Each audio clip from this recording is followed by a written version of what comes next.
Today, I would like to take you on a journey, and it starts in a very unexpected place, in Las Vegas. Yeah, in Sin City.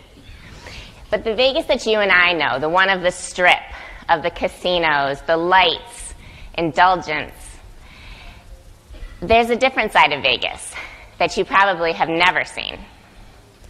You see, underneath the Las Vegas Strip, there are 300 miles of flood channels, and the homeless live in them. If you look at the local newspapers in Vegas, you'll find that occasionally someone drowns in the flood channels.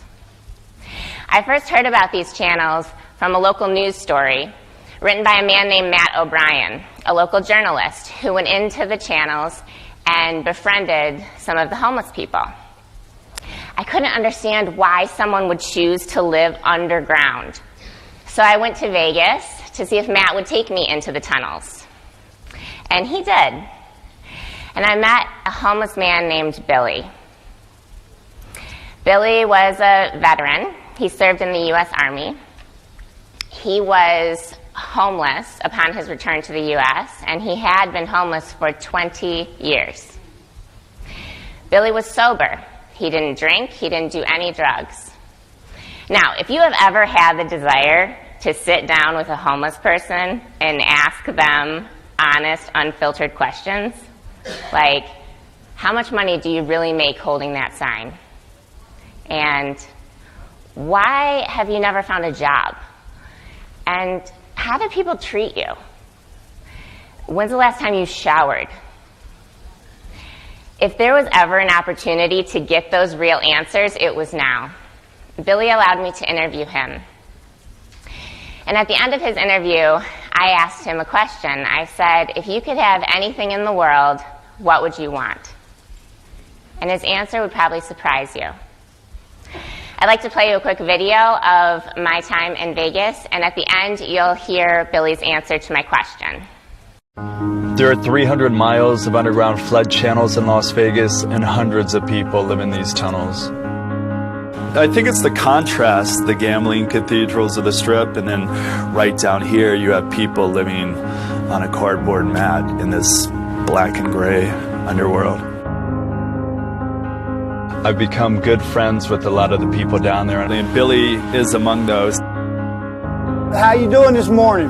Good. How are you? I'm breathing. That's good. Breathing's good. I'm standing. He's just a funny guy. He's caring. He's honest. This is where I sleep. This is a cot. It ain't much, but it sure as does beat sleeping on the rocks.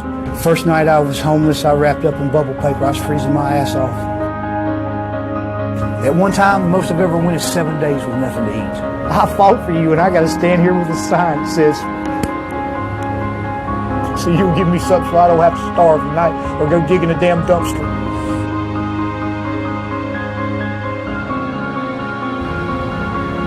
I'd love to hold my kids before I die. I'd love to be able to hold my grandkids before I die.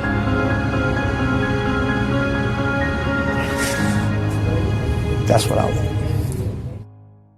I would love to hold my kids before I die. I would love to hold my grandkids before I die. That's what I want. It gave me goosebumps. It still does today. And I realized that beneath the labels everyone puts on Billy, he's a man. He's a father. He's a human. Now today, each of you came into this room playing a specific role.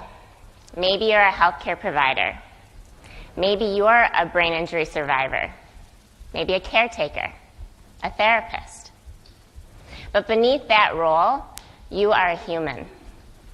And I'm here to talk to that human within you, same as the one within me and the one within Billy. My job is to travel the world and tell stories of the humanity within us. I'm a humanitarian filmmaker and an activist. I travel to remote places around the world and document my personal experience with people living in poverty. I use my films to help raise awareness for humanitarian issues and to bring real help to people who need it. My work has provided me the opportunity to stand face to face with people that are facing extreme adversity, extreme difficulties, and show compassion toward them.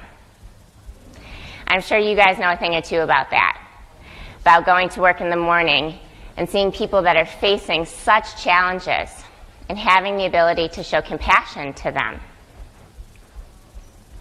My work has taken me to 50 countries around the world. I have seen people living in conditions that you could never imagine living. And I understand it's not easy to always show them empathy and compassion. It's challenging. For a multitude of reasons, it's hard. First, when you see trauma every day, you oddly start to become used to it. Like, I remember the first time I saw a woman carrying water on her head. I wanted to run over there and help her out. That thing is heavy, and she's carrying it miles back to her hut. But now I've done this for so many years, I've seen thousands of women carrying water on their head, and I sort of get used to it. I'm sure it's the same for you. You see person after person, after patient after patient, after injury, and you just start to become used to it. And then on top of that, you say, well, Mallory, yes, of course I should show compassion for someone, of course. But compassion isn't going to cure them. Compassion isn't going to solve the problem. I actually have a job to do. I'm paid to do a job. I've got a to-do list 1,000 things long, and compassion isn't the top of the list. And furthermore, when you start to realize how widespread the need is, it's overwhelming. When I realized that there are 1 billion people on our planet that live on less than $1 a day, 1 billion people, and I am just one person, and what difference am I really going to make?